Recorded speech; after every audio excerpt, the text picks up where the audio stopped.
We turn to the fallout from a CTV News investigation. Crown prosecutors have dropped charges against two car salesmen accused of selling stolen cars. This after W5 showed some of the charges didn't add up. CTV's John Woodward has the details. Mr. Bachnick, the Crown has no reasonable prospect of conviction.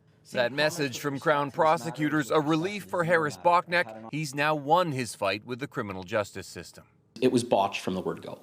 Bachnick and fellow car salesman Fatty Zito faced almost 200 charges between them out of Project Warden.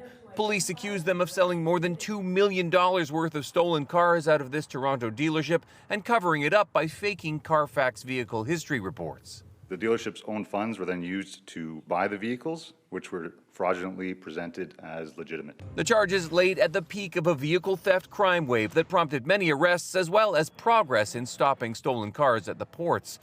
When W5 did the homework with the dealer's records, we found evidence some cars were stolen, at least 3 buyers who couldn't get insurance, and 12 cars whose vehicle identification numbers were listed as being exported out of Canada before they were sold in Toronto. We also found proof that those Carfax reports could not have been altered. The ones that were provided in the sales actually matched the ones that were issued by Carfax. This former Toronto police detective said those reports could have been a big piece of evidence that linked the salesman to the crime.